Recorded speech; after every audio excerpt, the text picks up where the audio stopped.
Vale, accept els participants. Espera, ara.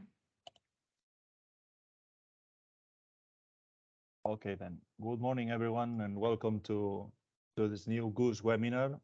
Today, we're going to learn about opportunities and challenges in smart cities sector. Let me share the screen so we can see what's in today's menu.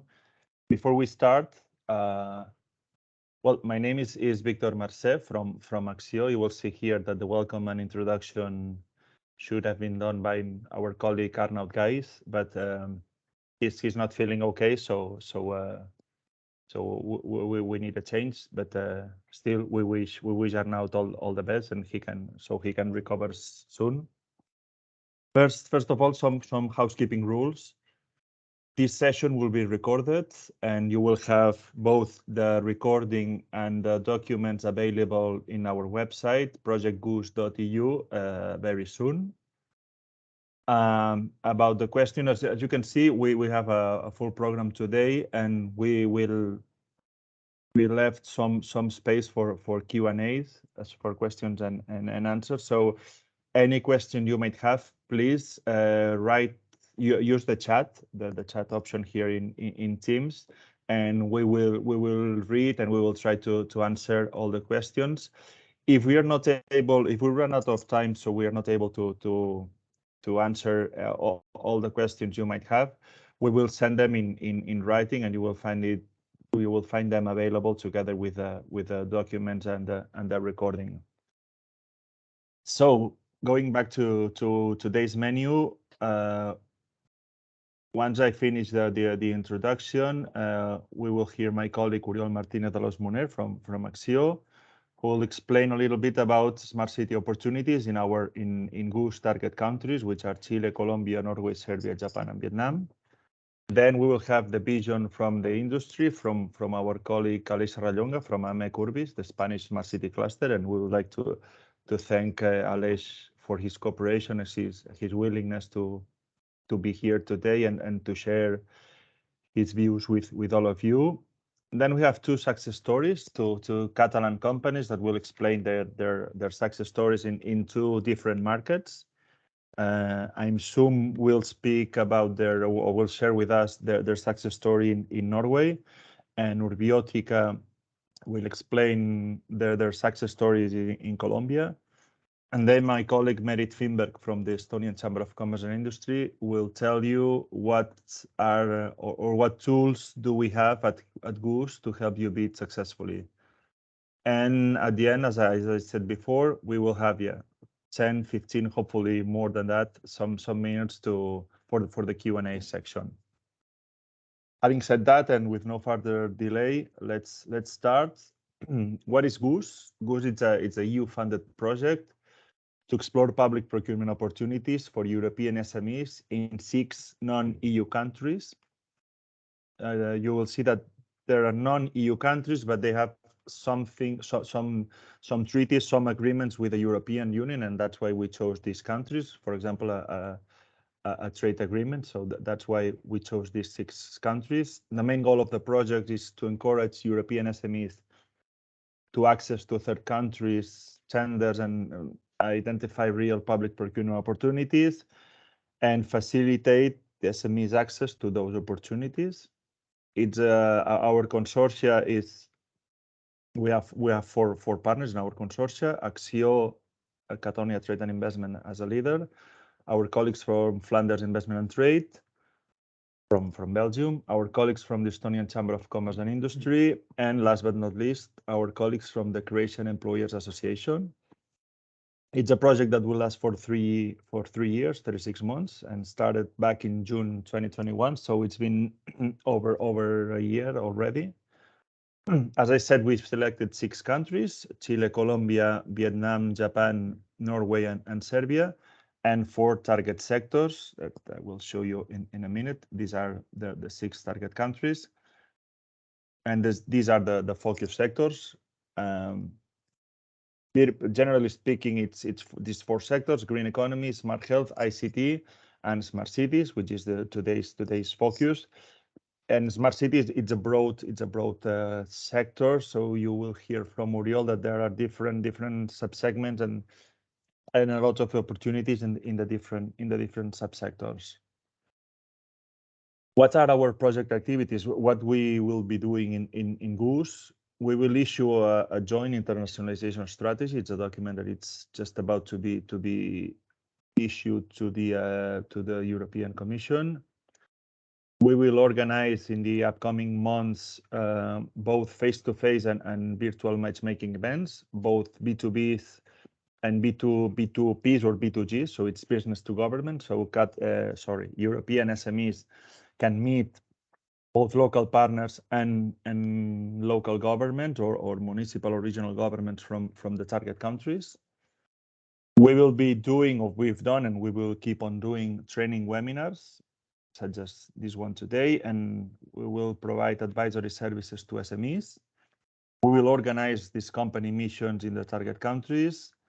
We are giving and we will give assistance to SMEs for bidding to specific calls for tenders outside the EU. And you can find all this information and a lot more information in our website, which you have here. It's projectgoose.eu. That's it from my side. I give the floor to my colleague, Uriol Martinez de los Muner, who will speak about smart city opportunities in Chile, in our target countries, Chile, Colombia, Norway, Serbia, Japan, and Vietnam. So Uriol, the floor is yours. Thank you, Victor. Hello, everyone. Good morning. Okay, true. So hello, everyone. I'm Uriol. I'm going to present you smart city opportunities in the 6 countries that Victor mentioned. The findings are based in our international network of experts here in Europe and abroad. We are focusing public tenders, so the public milieu, and we consider SMEs acting as bidders, partners, or also as subcontractors. So if you don't think you have the capability to bid, to go after a public tender, you always have the opportunity to find via GOOS, by our services, local players, local contractors to whom to offer your services, products, or solutions. It is estimative, so GOOS will fine-tune the segments the coming month, and then of course, chosen segments also to be studied eventually. So we consider that opportunities might appear in the 6 segments for the 6 countries. Will be very important. We'll be disseminating via our portal these real business opportunities and more. So please get alerts at projectgoose.eu. You will receive alerts in real time on business opportunities with tenders and news relating to the 6 countries, the 4 sectors, and the 29 segments. Here is a summary of the 6 sectors, the 6 segments in the 6 countries. We picked out 30 in total of the 36, so around a third. But again, the coming 12, 16 months, this could have changes because we are going to put boots on the ground, at least in 4 markets. We will have much more information on site. So let's travel, in this case, to Colombia. Smart infrastructure. Yeah, I would like to highlight that Colombians, and that's something that our office, Axio's office in Bogota, always repeats, is that Colombians value European quality, much above China's, for example. So GOOS will make the most of this advantage, especially in our business mission to Colombia in May 2023. And by the way, China is the one who built the line 1 of Metro in Bogota, and who also and who financed it. Smart lighting. Colombia, like Chile, to highlight that needs European goods and services. There's no way they can fulfill the highest expectation of both governments in terms of energy transition and green transition only with local suppliers. So they need to complement the local supply base with European ingenuity, especially involving technology and top-notch products and solutions. That's very important to keep in mind. of course, with the right price according to a market's purchase power. Also an option that we'll consider in our strategy to focus Colombia and Chile, but the rest of the markets is European actors having a saying in tender specifications. So by doing this, we expect European companies, I think we have companies today from the four corners of Europe, from Croatia, from Estonia, of course, from Flanders and from Catalonia, Spain. So we expect you to move forward from American or Asian competitors. Sorry, and then also to highlight the upcoming line 2 of Bogotá's metro with funds already committed, so ready to tender pretty soon. We'll follow this very, very closely by our by Colombia's Colombia's country desk. And then also to highlight that the country Colombia is adopting new schemes such as e-bicycles for municipalities, e-buses, e-taxis, e-gas stations. But still, these are very slow moving path, also due to the pandemic that stopped some of these projects. Chile, let's go to Chile now, smart infrastructure.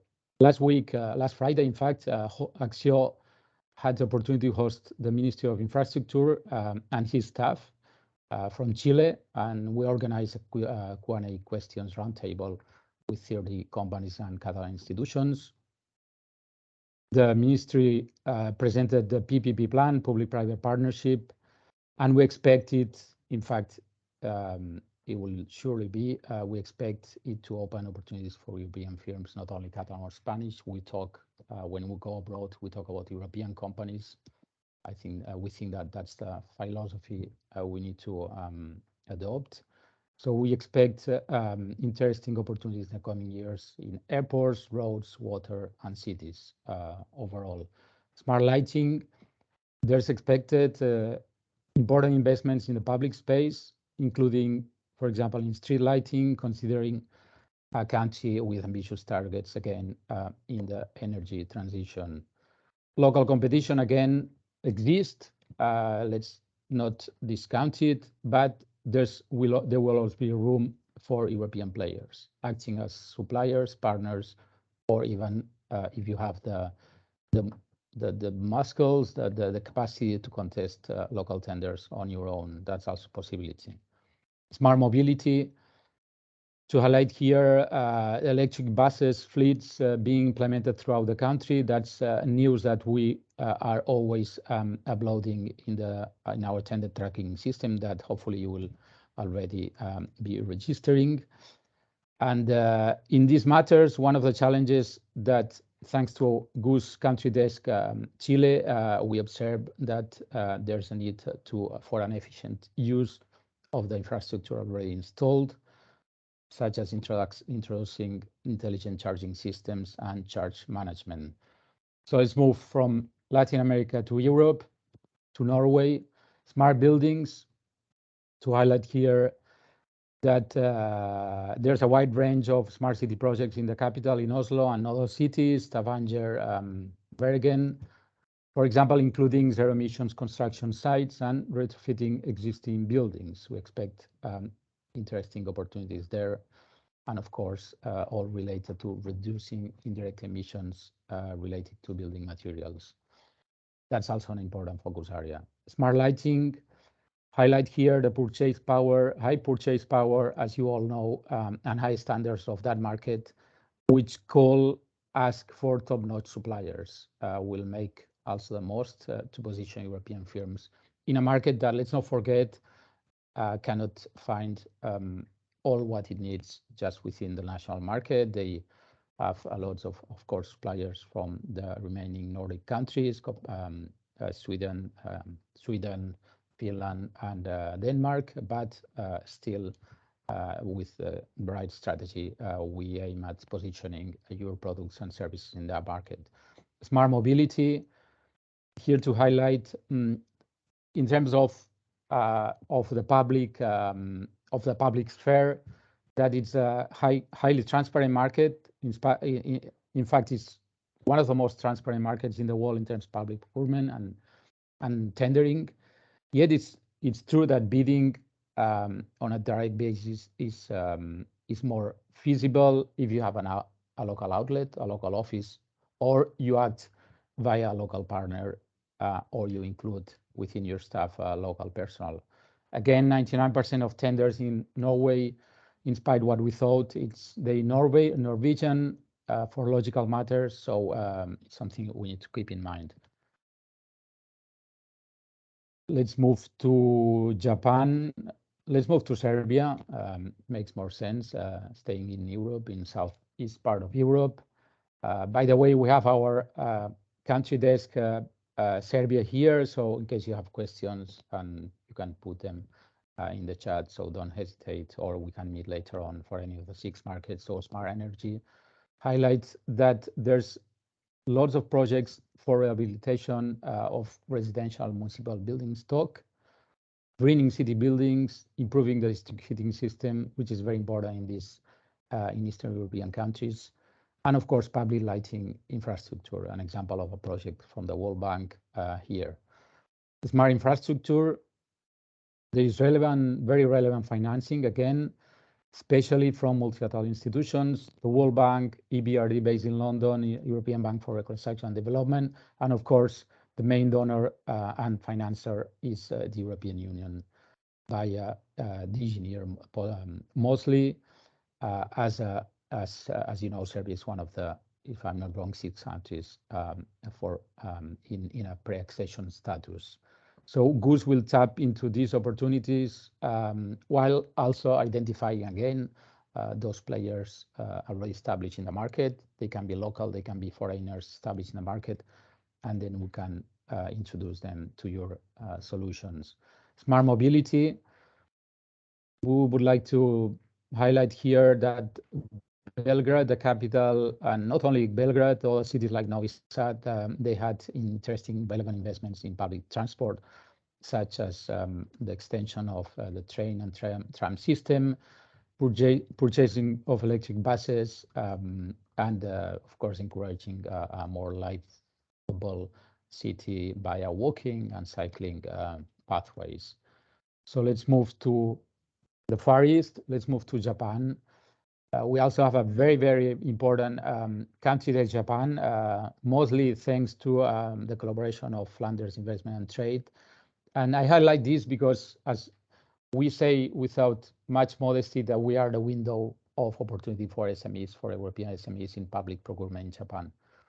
So everything that we detect is relevant and it has potential for European SMEs in the public market in Japan will disseminate via our portal. Smart infrastructure. Before we're commenting with Alej from AME Courbis, the different approaches in smart cities depending on the continent. So from America, Europe, Africa, Latin America, and of course Japan, each one has its different approach. So, and this is a phrase that it's worth stressing, that smart cities in Japan, they mostly focus on social cohesion, and they address this, they aim at addressing social issues such as the well-known country's aging population. So that's something to keep in mind.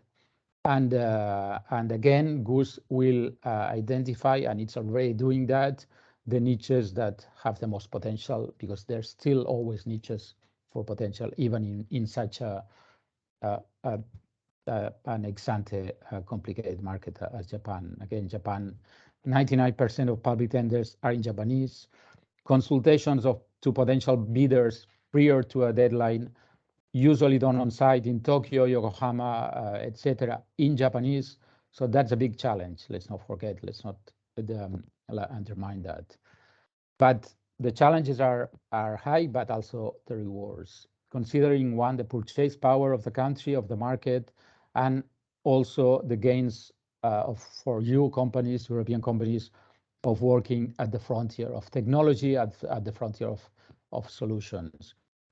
So we know that there are niches in which Europe currently today offers better solutions than the local supply base. So let's make the most of it. So let's go to the last market, Vietnam. just one segment picked out. It doesn't mean that we're not going to work with the remaining 5 sectors, but so far as today, we will focus in smart buildings. So again, countries Vietnam will be identifying the main players because it's a country that obviously, again, is not easy. It's a complicated language, complicated culture with still issues in terms of allocating public funds, executing, etc. So we'll identify the main players, local champions, but also hidden champions, those that can contest public markets with the help of European solutions.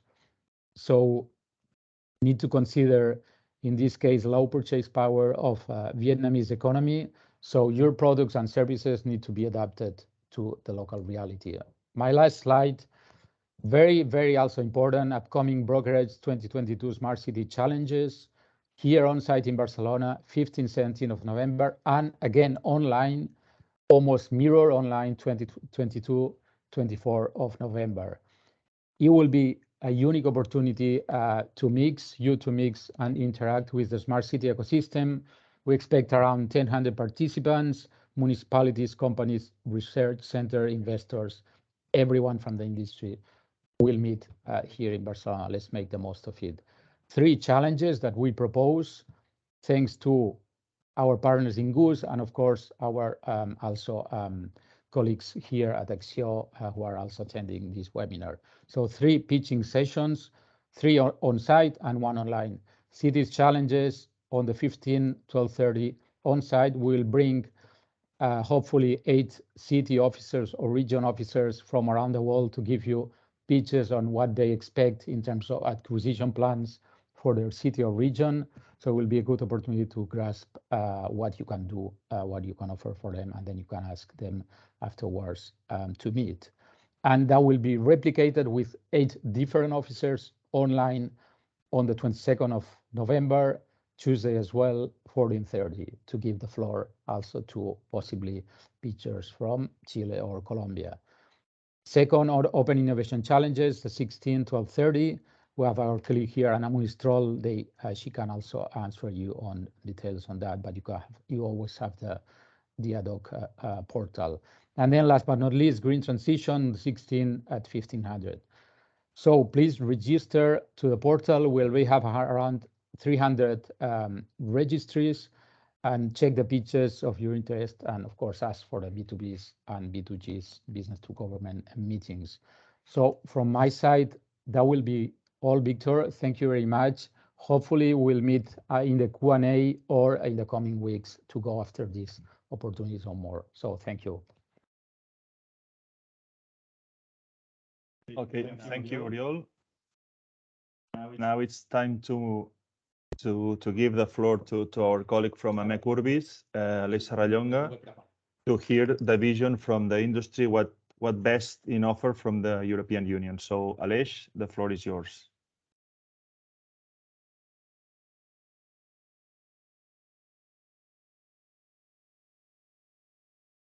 Thank you very much, Victor. I tried to share my screen. I don't know if you can see it. You can confirm it. Yes, we can see it. Okay, thank you. Well, first of all, I would like to thank the organizers for the invitation. It's a privilege for me to be here today, at least virtually, representing AMEC Urbis and discussing the European smart city industry. Now, to put you in context, as Victor said, my name is Aleix Serrallonga, and I am the key account manager of AMEC Urbis. Urbis is the main national cluster for the smart city industry here in Spain, and groups the most important national manufacturers and exporters of urban technology and solutions in the fields of sustainable mobility, parking, environment, mainly water and waste treatment, and urban landscape. Therefore, and as a parenthesis, I would like to point out that at least we internally divide and understand that smart city industry can be divided in these 3 pillars: waste and water treatment, urban equipment, and parking and mobility. I know that at GUS, as you just mentioned, you work with another classification, but I believe that at the end of the day, we are more or less talking about the same. Anyway, what I mean for your reference is when I talk about smart cities industry, that is the range of companies and subsectors that I'm referring to. After this clarification and to give you a little bit of context, to present you a little bit what AMEC Urbis is, so you can understand our participation in this webinar. Urbis traditionally, since our foundation in 60 years ago in 1968, we had been focused almost exclusively on internationalization. That means helping companies to grow internationally through commercial missions, grouped and finance participations in international fairs, etc. That started to change a few years ago when, while keeping internationalization as our backbone, we started widening our scope and we began to work intensively in other areas such as networking and collaboration, lobby with public administrations, organization of technical sessions, not just with international stakeholders, but also local stakeholders, assessment and processing of public subsidies, etc. So we went from internationalization to push for the whole competitiveness of the sector, being still internationalization a part or a result of it. So now, after that small contextualization and going to the point, today it is not my idea to talk about numbers of the industry, number of companies, turnovers, and so on, for two main reasons. Firstly, I don't know how useful and interesting it might really be for you. And secondly, most of the available data we have is at the national level, not an European consolidated level. And since the project is, the GOOS project is at European level, I believe that it does not make that sense to go through specifically national limited data. Therefore, instead, I would like to structure my presentation based in some sort of mirror. I would like to look at the results of our industry, of our smart city solution providers, in order to then understand what kind of, to infer what kind of smart city industry we have. So focusing on the result to infer the industry we have behind. So if we start the presentation, I believe that it has, no, it's stuck. Okay, so if we start by taking a general look at the smart city situation worldwide, we can see a clear European preponderance if you look at the map or at the ranking on the left. For instance, if we look at this top 19 smart cities worldwide ranking, by the way, this ranking is a mix and a weighting of three different rankings. Cities of the future, cities in motion, and smart cities index. So it's a ponderated ranking to make it more to give you more representation. So if we look at that top 19 smart cities worldwide, we can see how 11 out of these 19 cities are European cities, despite Europe representing only, well, actually less than 10% of world's population. If we narrow it down a little bit more, we can see how still 7 out of that 19 top smart cities worldwide are EU cities. So 7 out of 19. If we now put the focus on Europe and we compare it with other regions, we can immediately certify this European current dominion with 136 smart cities, way in front of the 27 that can be found in the United States, or the 50 smart cities that can be found in an emerging region such as Asia and the Pacific. There are, of course, other emerging regions that would be interesting to discuss about. But since today we're talking from an European point of view, I believe that it is necessary to point out this clear and comfortable dominion in rankings and in reality that Europe holds nowadays. Now, if we still keep narrowing it down, now if we look at Europe, we can see a concentration of smart cities and the related industry. Remember what I said earlier about the mirror between provider and result. on Western and Northern Europe, which is consistent with what we have said earlier. Looking into European specificities in terms of smart cities, naturally all regions have their own opportunities and specificities that shapes its own industry. But if we look at Europe in particular, we can see a region characterized by being one of the most developed world regions with already developed and established cities, which of course means extremely highly complex demands when it comes to smart city solutions that are required by those municipalities. Also, of course, it means acceptance and understanding of the most disruptive solutions too, which sometimes does not happen in other regions with different levels of development in terms of smart cities.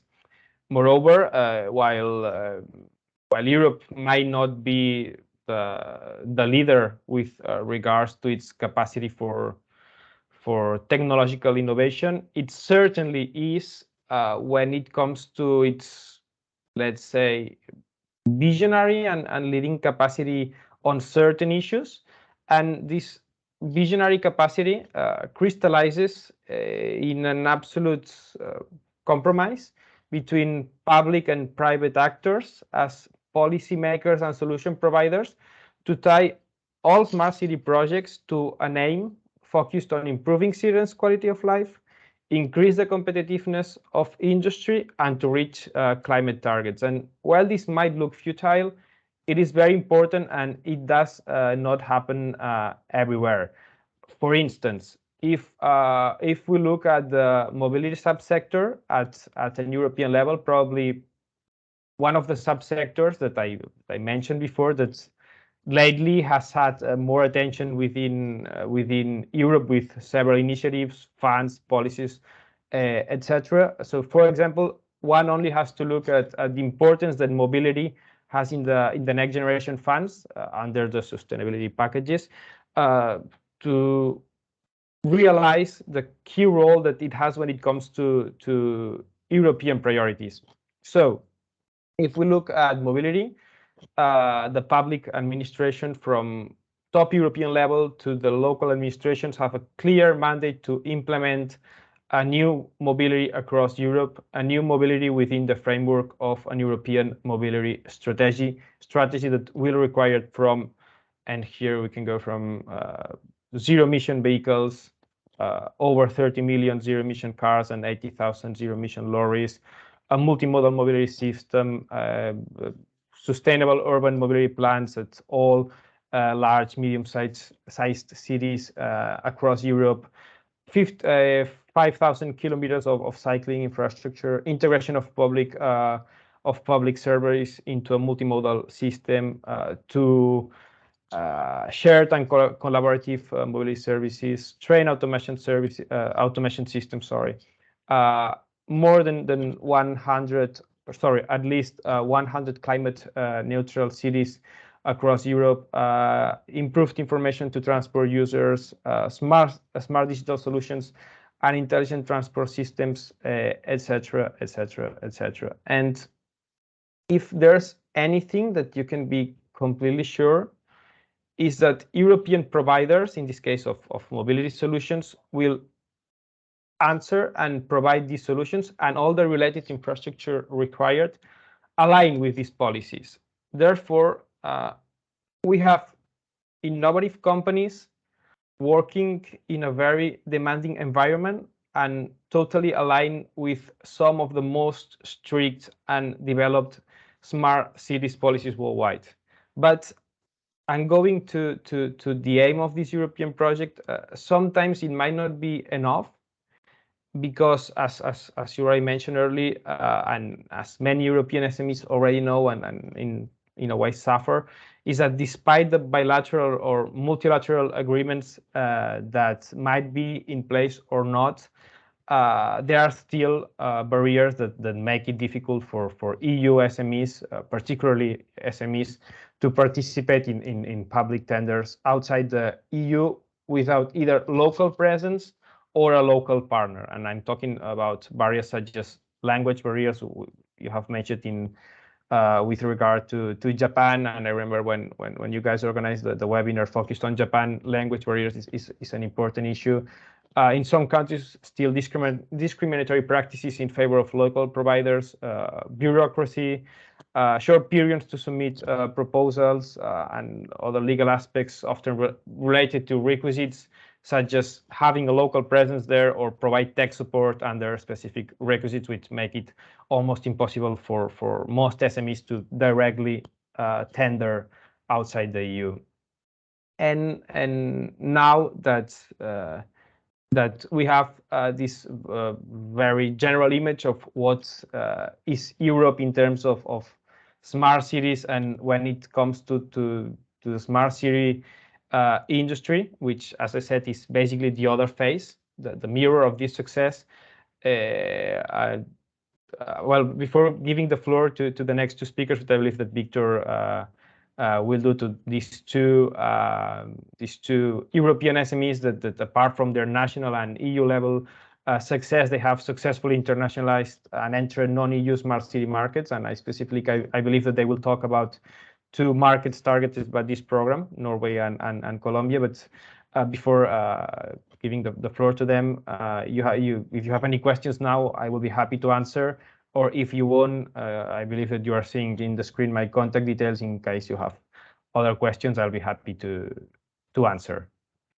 And I'll stop sharing so I can see you, because I have not been seeing you.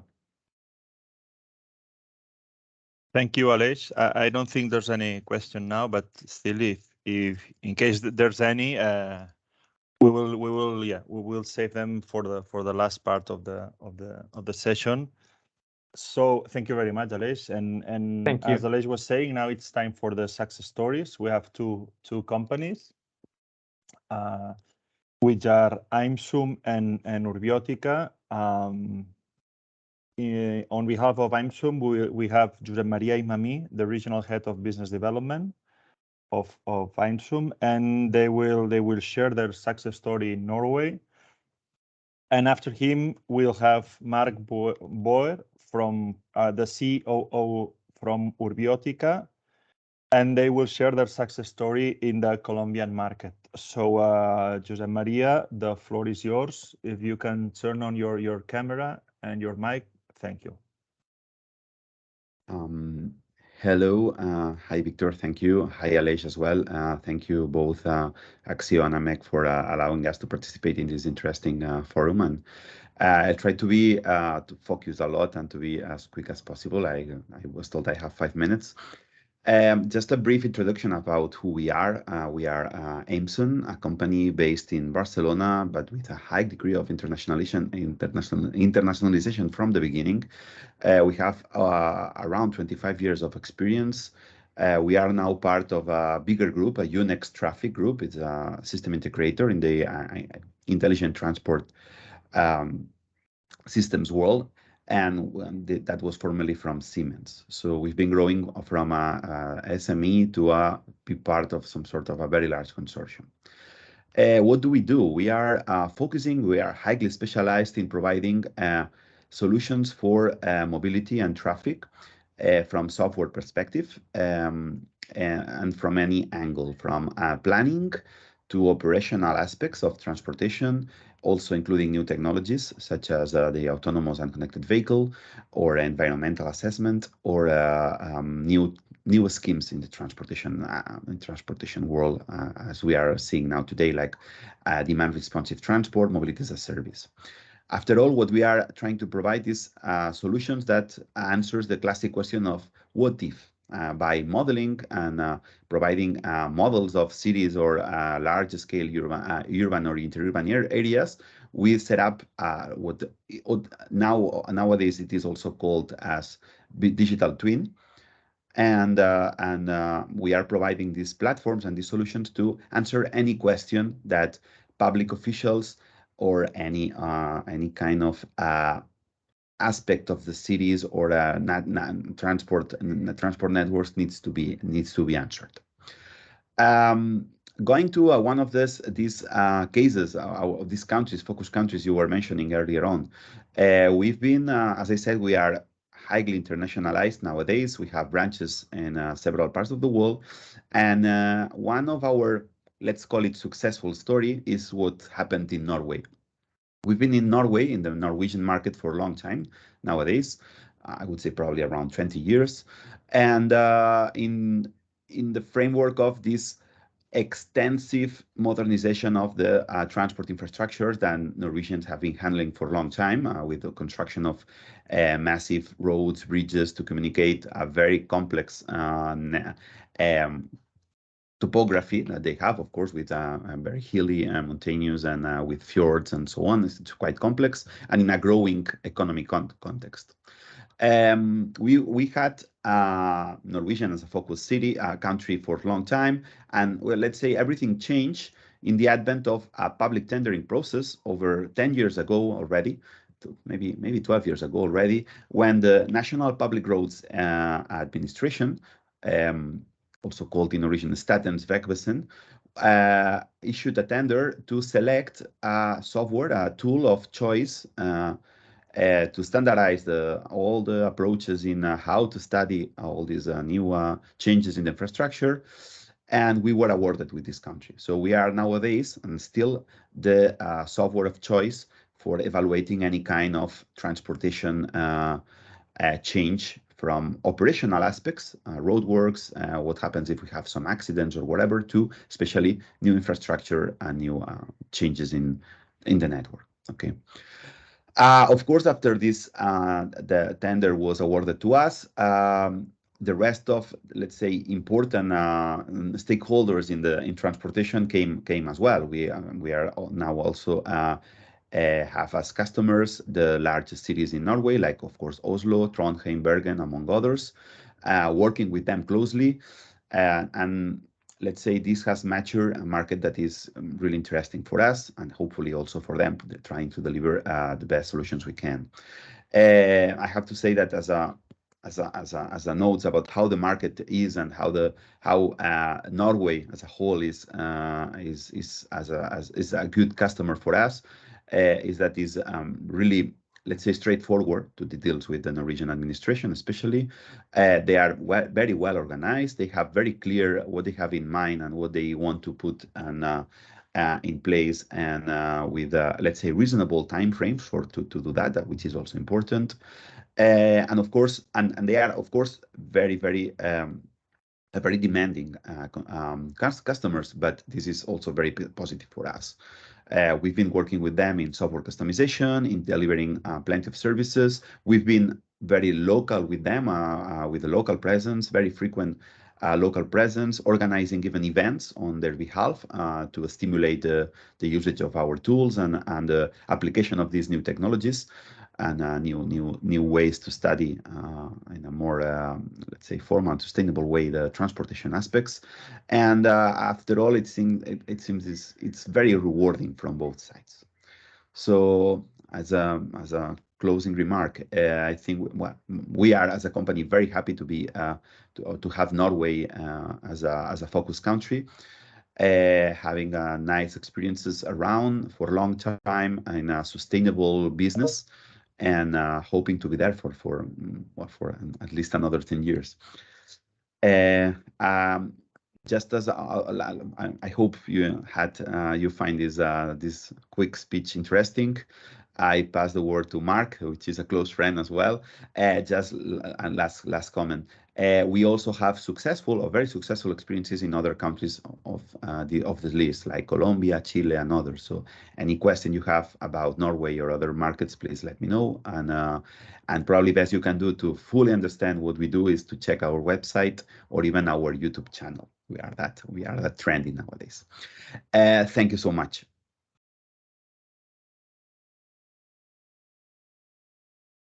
So hello, everyone. Thank you very much for the opportunity to participate today. As Thank you also to Maria for the introduction. So first of all, also introduce who we are. So we are Urbiotica. We are a small SME developing IoT-based solutions for smart parking and smart mobility. So we develop solutions, let's say, allowing to know the parking occupancy and turnover on a street. And with that data, we have different solutions to perform guidance, so inform about availability and improve mobility, but also to manage the on-street parking, like regulated parking areas could be paying, could be reserved for loading zones for handicapped people. So we have a set of different solutions. We have been in business for 10 years now, and we also, like I assume, have born internationalized, let's say. So we have projects now in more than 15 countries around the world, from Australia to Chile or Canada, okay, covering a little bit everywhere, and also obviously in Europe. And today I'm going to share a little bit of our experience in the Colombian market. So we have been visiting the country and trying to enter the country for a long time. So Colombia, as you might know, there are, let's say, some big cities with big metropolitan areas like Bogota, Medellin, okay? And then there are a lot of rural areas, okay? So let's say that the business for us is very focused on these big metropolitan areas. And let's say that it's a country that the demand has been maturing in our sector, in the smart mobility, smart parking. Let's say that few years ago just a few months ago, maybe the way they were managing the parking was very rudimentary, okay, just collecting payment manually from people. And now they are switching to a fully digitalized solution, okay? Let's say that they are making not a step in the middle that we did in Europe, like putting machines in the street, paying with coins, okay?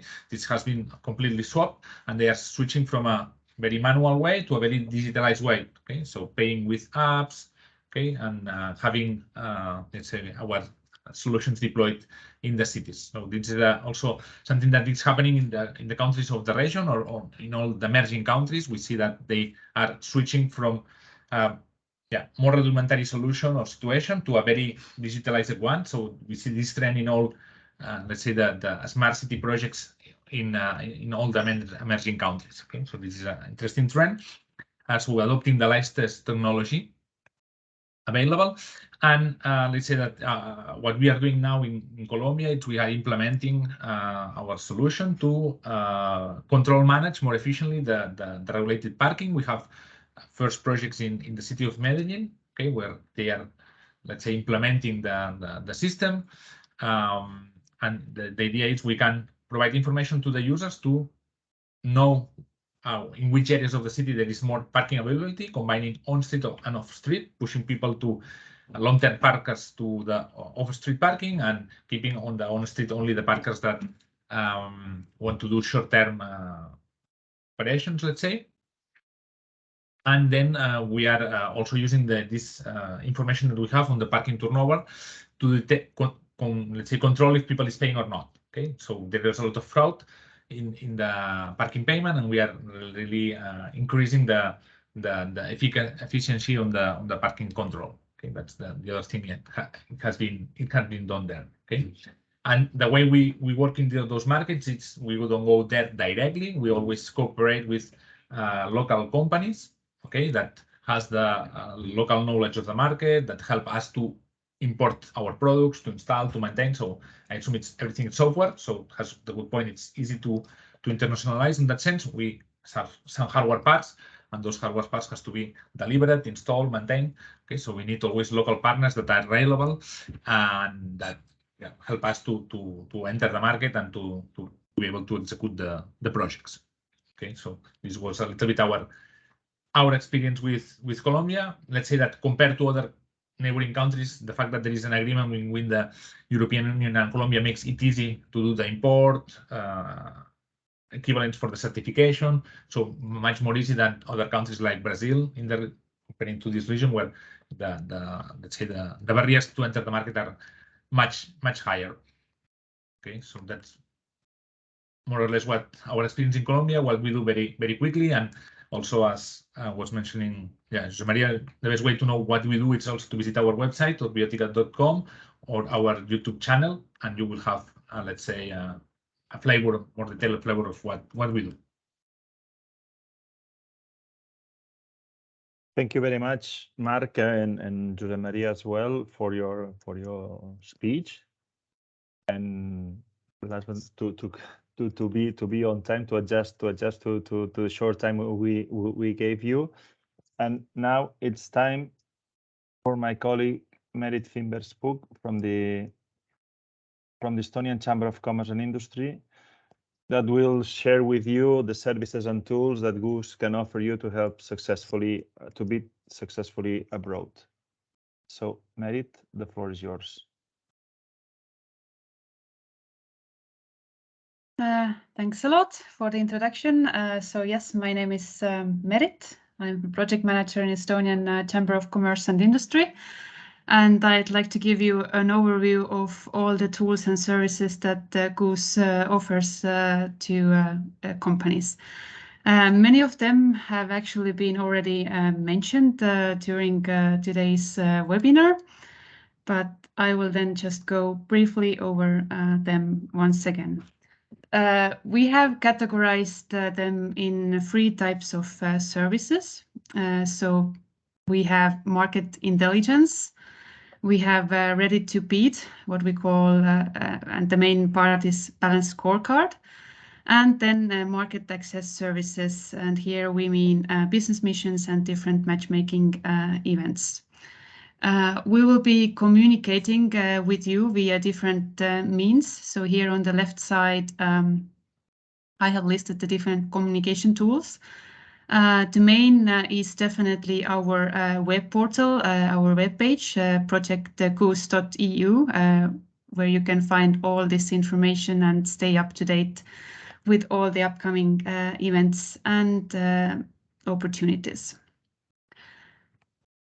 So more in detail about the opportunities and tenders. So our core service is the tender tracking tool and the public procurement opportunities, and also the news that we will be constantly publishing on our web portal. Here you can set up your own alerts depending what country and what sector and what segment interests you. So you can easily receive all the information directly to your mailbox. So on the next slide, I just gonna show you how that looks on our website. So if you go under the opportunities tab, which is on the main page, then you can find, you will be directed to the next page, where you can find different tender opportunities, different news, and you can filter them by the countries and by the sectors and segments. So whenever you click on any of the public procurement opportunity, you just find a brief overview of the public procurement, who is the contracting authority, and also the direct links to the procurement documents. One important part that we always include in the opportunity is our feedback. So we will always give feedback on the opportunity or on the news. The news page looks the same, so you can filter the news according to the countries or the categories that interest you. And as I mentioned, that you can set up your own alerts, so you receive email notifications. So once you have registered, you can set up your own alerts and select what categories are to your interest.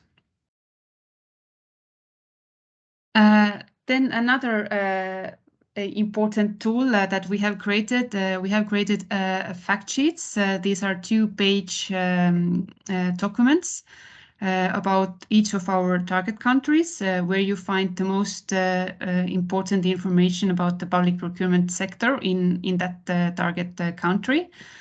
Those fact sheets are available for registered users only, and you can find them on our website. Apart from that, we have compiled what we call long list of more detailed information regarding each of our target countries. These documents are not publicly available, but if you are interested, then you can always contact us and we can share this information with you. This long list are, as I said, more detailed documents regarding all the requirements, procedures, barriers, characteristics, and also include more in-depth information about the sectors and segment opportunities. So here is an example how one fact sheet looks like. So the basic information about the country and the tender opportunities and the sectors in each of the our target sectors. Then another category, what we call ready to bid services, is which will very soon be available on our website, is a balance scorecard. So this is a very useful and simple tool that will help you to assess your readiness to participate in public procurements.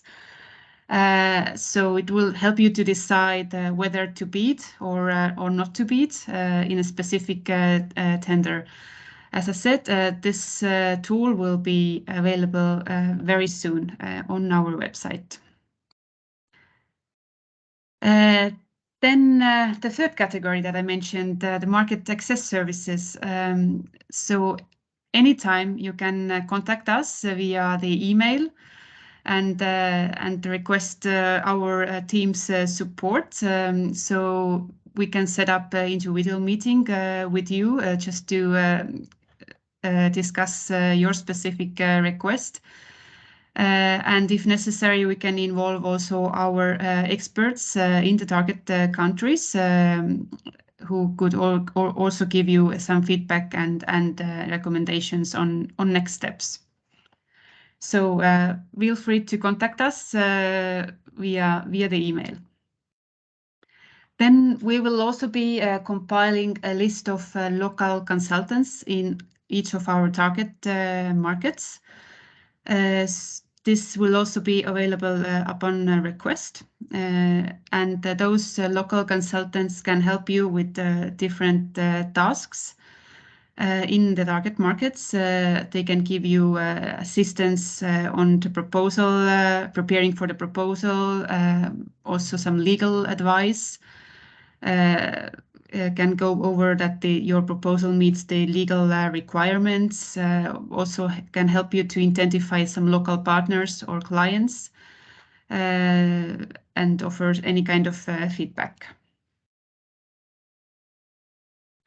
Then one very useful thing is the joint business trips that we plan to organize to our target countries. So in those joint missions, we plan to set up meetings with potential partners and buyers. So you can also meet the local authorities and the buyers in those target countries. These business trips will mainly take place in next year, sorry. So stay up to date via our website as well. And of course, for the Smart City sector, this flagship event, Smart City Expo, that takes place in Barcelona next month. We will be also organizing a matchmaking brokerage event. So you can participate online, or if you can travel to Barcelona, then of course participate on site. Oriol, I think you also mentioned already something regarding this event. So you can also find more information on our website and via the links. And then our next webinars. So this is the first of our sector-based webinar, but next year and at the end of this year, we'll be organizing the other sector-based webinars, but we will also announce all of them via our website. So that's all from my side. So back to you, Victor.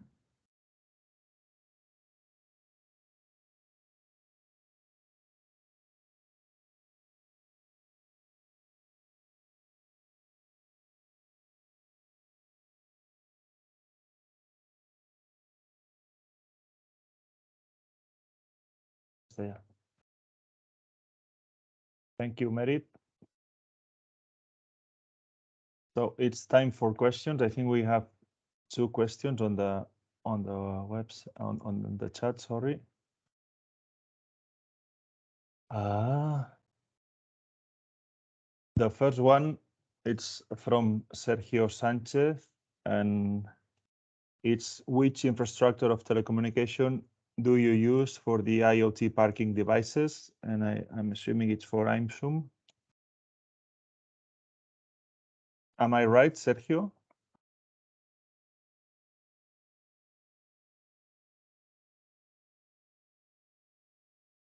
So, Jose Maria, if you want, if you can jump on this question.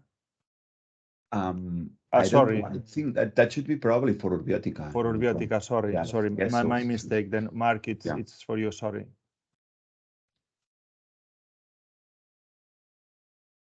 Can you repeat the question, please? Yeah. The question is, which infrastructure of telecommunication do you use for the IoT parking devices? Well, we are currently evaluating, we are using currently the kind of LoRaWAN protocol, let's say, which is a standard and it's only using the only sensed bands, okay? But we are already testing another protocol, which is called NB-IoT, which is using the 4G network. Okay, it's a specific protocol that runs over the 4G, but adapted for the sensors that send very few data, very few times a day. Okay, that's the idea. Okay, thank you, Mark. There's another question from Xavier Viralta to both of you, Jose Maria and Mark. It says in both cases, IMSUM and Urbiotica, you were previously incorporated and active in the country where you wanted to bid. And the question is, would you say this is a must condition to have real possibilities of success in the tender process, to be present at least at some level in the target country? You were both complementing Xavier's comment. You also mentioned the importance of the let's say local element, so to speak, the cooperation with local partners, with local people. Jose Maria, you talked about the local presence. So would you say that this is a must in order to have real possibilities? I can maybe start, Mark, if you don't mind. Certainly, that's one of the key elements of this internationalization. We are a globalized market and so on, but without local presence, understanding local, even manners and attitudes when doing businesses, and that's, of course, a general comment, it's very difficult to get into a market and be successful there. That's the reason, because even when we were still as MAE, a very small company, we were traveling frequently and opening branches whenever that was possible, and there was an opportunity that probably could just justify that. And specifically in Norway, one of the reasons probably to be successful is that this I mean, without a proper branch there, we travel there so frequently that there's no problem in meeting almost in person whenever this is required. And even organizing, again, some kind of local events, we call it AIMSUN Users Group, to promote this community of the users. Mostly of them are from local to national public administrations, and share a lot of the experiences and so on.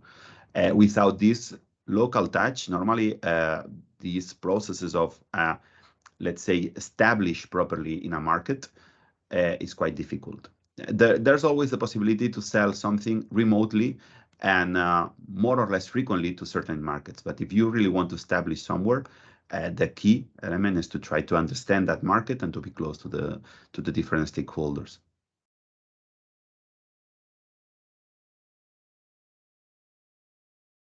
Yeah, I share more or less the vision indicated by Jose Maria, and let's say that just to make a small, some details. It's you need to understand each market because the needs are different. Okay, then if you need to be there with your own, let's say, subsidiary or your own salespeople, it depends a little bit on each market segment of the market. Let's say in our case, what we do usually is to work very closely with local partners that give us that knowledge of the market, that feedback that allow us to understand and to adapt the products and the solutions to those requirements. Okay, but you need to understand the market for sure. It's in any smart city project, it's always very important to understand the behavior in each country. The cultural things are very relevant. Okay, but that doesn't mean mandatory that you need to be there physically.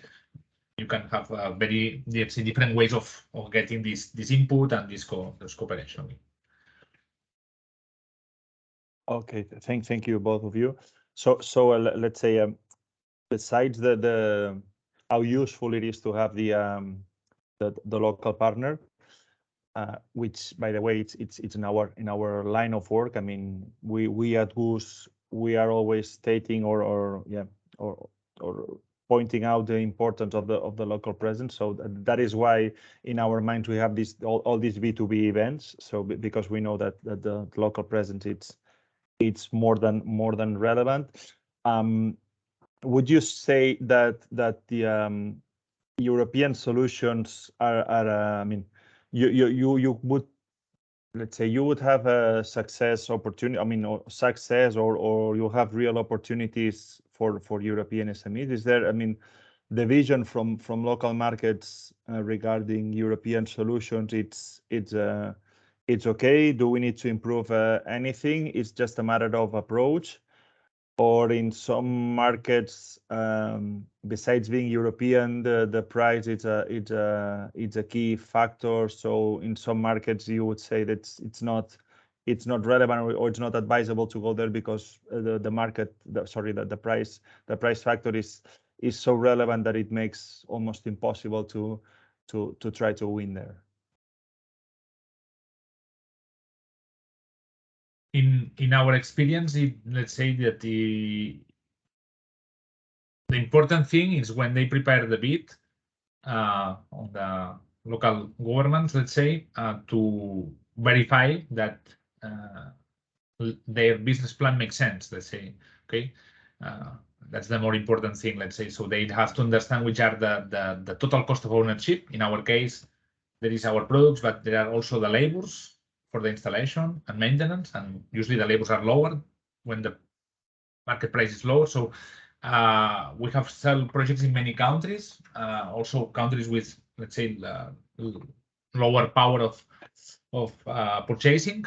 Okay, projects in Salvador or projects I don't know, in Morocco, even in India. They are not the poorest one, but let's say that I think it depends a lot, and there is no a clear rule when the country either can or cannot. Okay, it depends a lot, I think, in each case. In our case, for example, it's very important if there is a return over investment.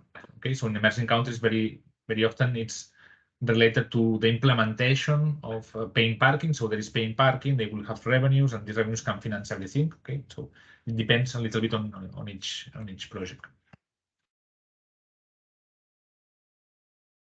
I think Mark was pointing out every significant and relevant aspect.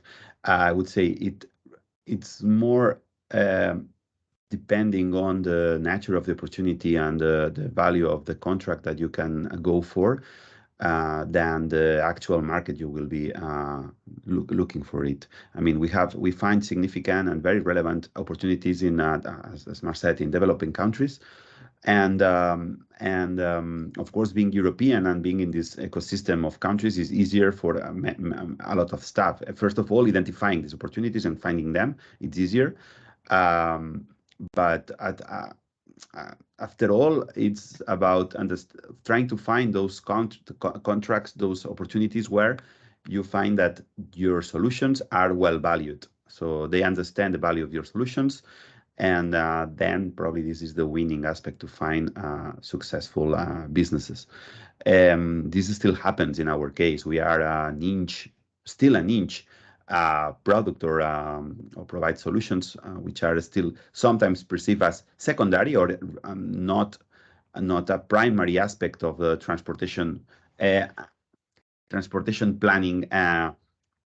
planning process in some countries.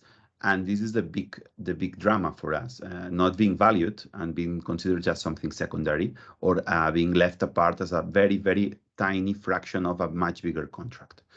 Norway is not that case, for example. They value the planning, understanding how that planning better the infrastructures will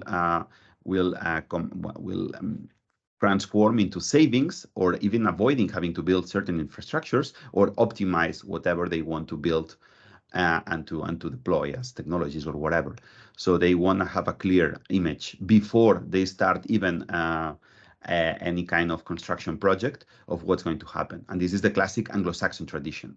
In the Mediterranean, this is still not yet clear, and developing countries are still, it's case by case, I would say. But after all, it's finding the right opportunities where you will feel valued. Otherwise, it's very difficult, and you can get some drawbacks in the process. Okay, thank you, Mark and Jose Maria. I don't think there's any more questions. So as I said at the beginning, the session is being recorded, so the recording will be available soon, as well as the documents we've shared today. And probably just to as a summary, I would point out probably two main ideas: the importance of understanding the local element but keeping the European identity, and probably complementing with local companies rather than competing with them. So yeah, it's about going there and yeah, see by yourself who's there and try to take advantage from the assets and the good things that local partners and local companies are doing that, and try to complement them, obviously use with your added value rather than competing with them and yeah, starting from the scratch, which is always difficult in foreign markets. So again, I think that would be all. Thank you very much, Mark. Thank you very much, Jose Maria. Congratulations on the work and on the work you're doing. Thank you as well, Ale, to Ale Sarallonga from AMEC for your cooperation and your availability. Thank you all for being here today, and hopefully we'll see you soon in our next webinar. Take care. Bye. Bye. Bye. Bye. Thank you. Bye.